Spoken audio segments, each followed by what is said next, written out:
On a night filled with artificial snow and glowing lights, a little girl stopped walking, pointed at a barefoot stranger holding a baby, and asked a single question that would change 4 lives forever.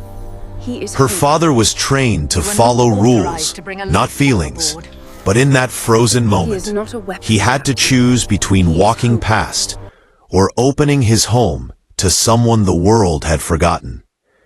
What happens next is not about space or stations, but about kindness, loss, courage, and how one small voice can break walls adults spend a lifetime building. If you are new to the channel, please subscribe, like this video, and tell us in the comments where you are watching from. Now, let's jump into the story. Paragraph.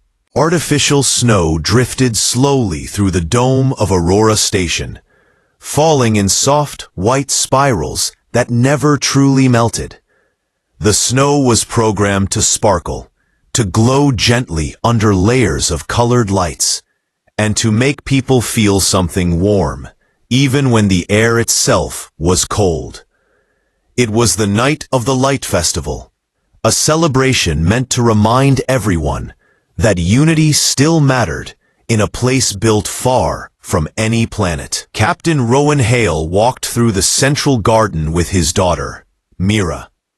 He wore a formal security coat, stiff at the shoulders, more symbolic than useful. Beside him, Mira skipped carefully, her boots crunching in the fake snow, her breath puffing into tiny clouds. "This snow is silly," Mira said, looking up as flakes landed in her hair. "It feels real, but it's not." Rowan smiled faintly. "That's the point. People like pretending sometimes." He did not say that he also liked pretending. Pretending he was fine. Pretending the empty chair at home did not bother him. Pretending the quiet nights did not echo. Mira was 6, small for her age, with curious eyes that never seemed to miss anything. She noticed cracks in walls, tired faces, and sadness adults tried to hide. Rowan had learned this the hard way. They passed glowing stalls selling warm drinks and bright ornaments. Laughter floated through the air, but it felt distant, like a sound from another room. Then Mira stopped. Not slowed, not hesitated, stopped. Rowan almost bumped into her. "Mira?" he asked. She did not answer. She was staring toward a bench near the frozen fountain. Rowan followed her gaze and felt his chest tighten. A woman sat there. At least, she looked like a woman in shape. Her skin was a muted shade of deep teal, dulled by exhaustion. Her hair, once carefully kept, fell loose and tangled around her shoulders. On her forehead, a faint crystal marking caught the light and scattered it into small rainbows. She was barefoot. Her feet rested directly in the snow. Wrapped tightly against her chest was a small infant, barely more than a bundle of fabric and warmth. The baby's skin glimmered faintly, as if light lived just beneath it. "Dad," Mira whispered. Her voice changed when she was worried. "She doesn't have shoes." Rowan's instincts flared. Protocol. Safety. Responsibility. Refugees had flooded the station after the collapse of outer colonies. Resources were stretched thin. There were rules for this situation. Forms, services, waiting lists. But Mira took a step forward. "Mira," he said quietly. "Wait." She turned to him. "The baby is cold." The woman looked up then. Her eyes were pale gold, tired but alert. When she saw Rowan's uniform, her shoulders stiffened. "I'm not doing anything wrong," the woman said softly. "This is public space." Rowan nodded. "I know." Mira moved closer, slowly, careful not to scare her. "Your baby is glowing. she said with wonder. That's pretty. The woman blinked, surprised. Her name is Lumi. That's a nice name, Mira said. I'm Mira. The woman hesitated. I am Kalis. Mira smiled. Why are your feet in the snow? Kalis looked down. I lost my shoes. That's bad, Mira said seriously. Feet need to be warm. P. Rowan swallowed. Mira, sweetheart. Dad, she said, turning to him fully now. Can she come home with us? The question landed between them, heavy and quiet. Rowan felt the world tilt. There were 100 reasons to say no. Safety, boundaries, rules, common sense. But there was also the memory of another voice, long gone, saying that kindness was not something you planned for. It was something you chose. Kalis shook her head quickly. You don't have to. We have extra space, Mira said, and warm air, and food, and blankets. Rowan closed his eyes for half a second. When he opened them, he looked at Kalis properly. Not at her clothes or her situation, but at the way she held her child. Steady, protective, afraid. When did you last eat? He asked. Kalis hesitated. Mira gasped. Dad, that means too long. Rowan exhaled slowly. The heating at our place works very well, he said. And it's festival night. We always make too much food. Kalis stared at him. You don't know me. No, Rowan said. But my daughter does. Mira nodded firmly. The artificial snow kept falling. And for the first time in a long while, Rowan took a step off the path he had been walking so carefully. The walk back through Aurora Station felt longer than it should have. Rowan kept his pace slow, matching Kalis's careful steps. She winced now and then as her bare feet touched the cold surface, though she tried to hide it. Mira noticed anyway and stayed close, offering her small hand like it could somehow steady the whole universe. Does Lumi like walking? Mira asked softly. She likes being held, Kalis replied. The world is still very big for her. Finally, Mira nodded seriously. The world is big for me too, sometimes. Rowan listened, saying little. His mind replayed every warning he had ever been taught. Strangers, risk, responsibility. Yet with every step, the fear grew quieter, replaced by something heavier and harder to ignore. By the time they reached his residential tower, Kalis's steps had slowed. Rowan stopped without a word, removed his outer coat, and gently placed it around her shoulders. Kalis stiffened. I don't want to be a burden. You're not, he said simply. The elevator ride was quiet. Mira leaned against the wall, watching the lights climb higher. Kalis kept her eyes on Lumi, whispering soft sounds that calmed the child. When the doors opened, warm air washed over them like a breath. Kalis stopped just inside the apartment, her shoulders sagging as if the heat itself was permission to finally feel tired. It's warm, she whispered. Told you, Mira said proudly. The warmest. Rowan moved through the space automatically, setting down his bag, turning on lights, pulling blankets from a storage drawer. The apartment was modest, but lived in. Drawings lined one wall. A small festival tree glowed in the corner. Kalis looked around slowly, as if afraid the room might vanish. You can sit, Rowan said, please. She lowered herself onto the couch, cradling Lumi. The baby let out a small sound, not quite a cry, and a faint glow pulsed beneath her skin. Mira's eyes widened. She's like a tiny star. Kalis smiled for the first time. It was small, but real. Rowan moved to the kitchen and began heating food. The motions were familiar, grounding. He realized how long it had been since he had cooked for more than survival. "When did you arrive on the station?" he asked gently.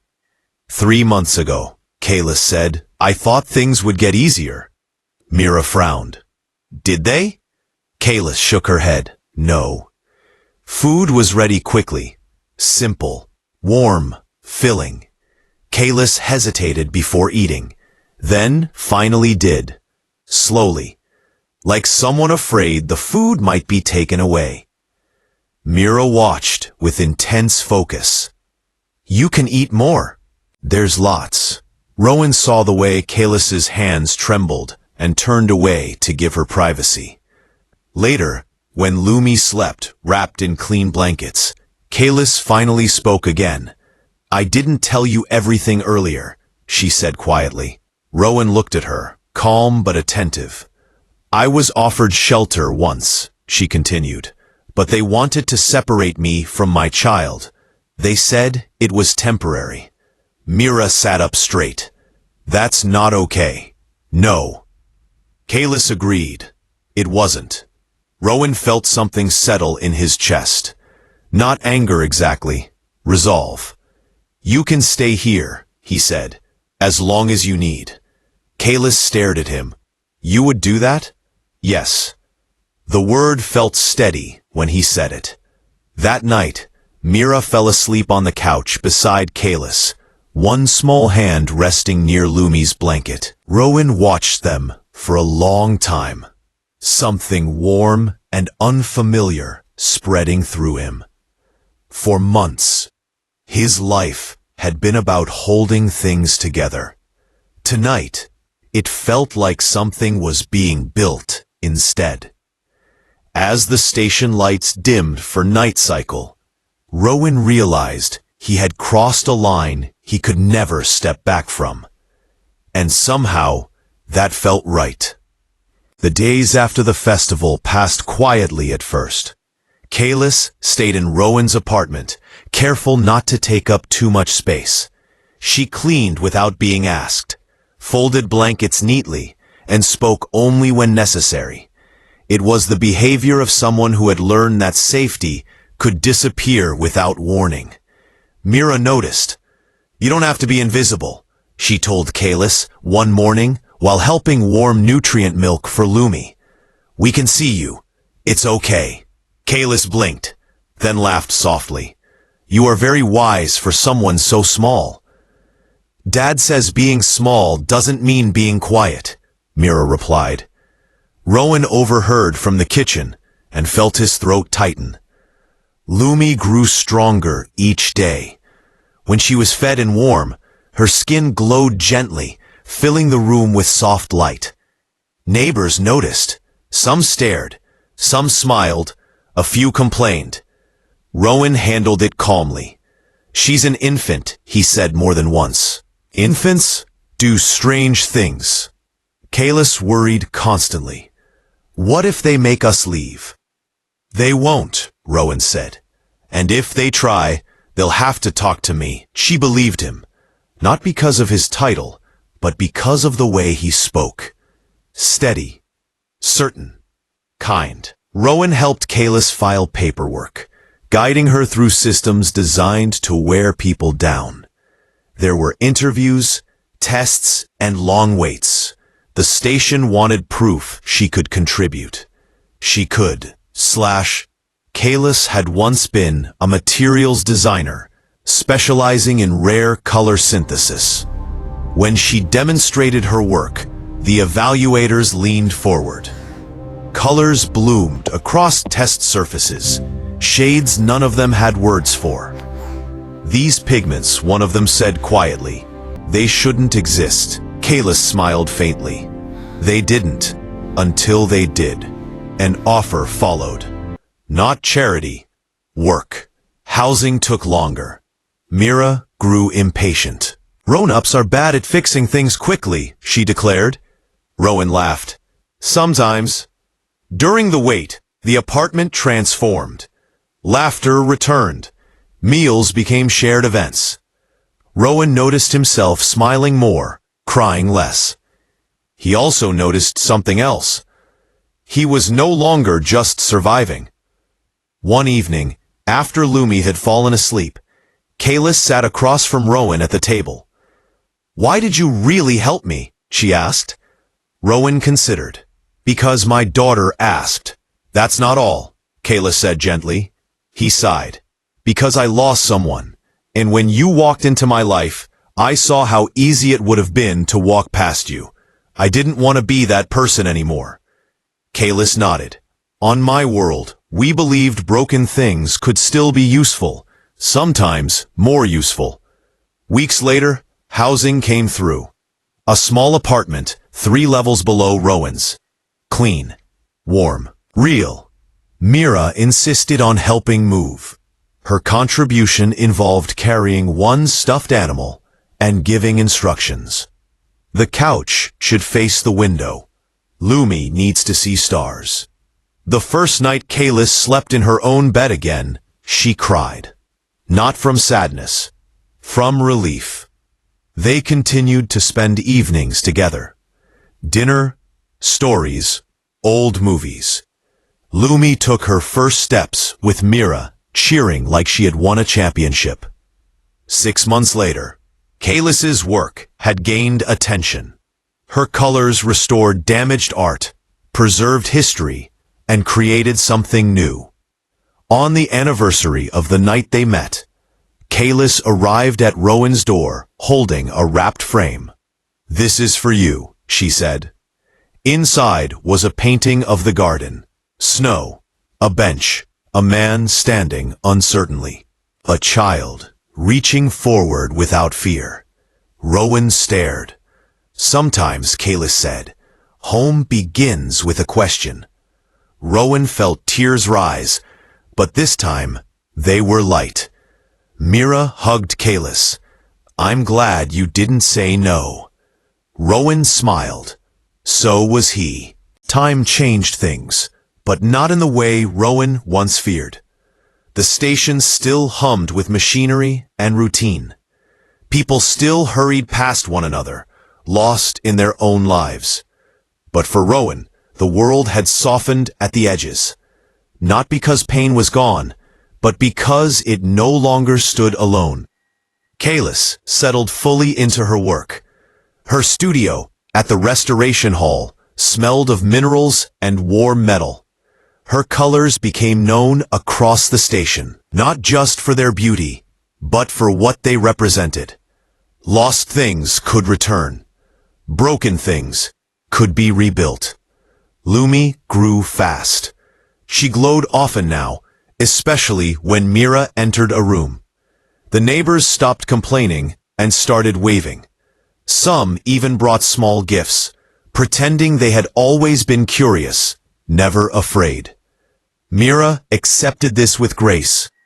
"People just need practice," she said. Rowan watched both girls and realized how much he had changed too. He slept better. He laughed easier. He no longer felt like he was walking through life, holding his breath. One evening, after dinner, Kalis asked to speak with him alone. "I've been offered something," she said. "A long-term contract, real stability." Rowan nodded. "That's good." "It means I'll stay," she said softly. "This station is home now." The words settled between them. Home. That night, Mira insisted on visiting the roof garden. Lumi slept in a carrier against Kalis's chest, glowing faintly. The garden was quiet. Stars spread endlessly above them. Mira pointed. "That's where my other parent is," she said simply. "I talk to the stars when I miss them." Kalis knelt beside her. "I do that too," she said. "Some stars you can't see anymore, but they still exist." Mira thought about that. Then they're not really gone. Rowan felt something inside him ease, like a door finally opening. Months later, Kalis invited them to her apartment for dinner. The walls now held art. Lumi toddled across the floor, steady and confident. Mira followed close behind, just in case. After the meal, Kalis brought out a small box. "This is for you," she said to Rowan. Inside was a small object made from layered color, shifting gently in the light. "It's a memory piece," Kalis explained. "It changes depending on where you stand." Rowan turned it slowly. From one angle, it showed snow. From another, a warm room. From another, a child reaching out. "Thank you," he said, his voice thick. "No," Kalis replied. "Thank you for seeing us." Later, as they walked home, Mira slipped her hand into Rowan's. "Dad?" "Yes, sweetheart." "I'm glad we didn't walk past her." Rowan looked at the stars above the dome. "Me too." He hung the painting and the memory piece side by side at home, next to drawings and old photos. Together, they told a story, not of rescue, not of charity, but of choice. Weeks later, during the next light festival, artificial snow fell again. Rowan and Mira walked through the same garden. The bench was empty. Mira smiled. "Someone else might need it tonight." Rowan nodded. "And maybe someone will stop." Mira looked up at him. "They will. If they look."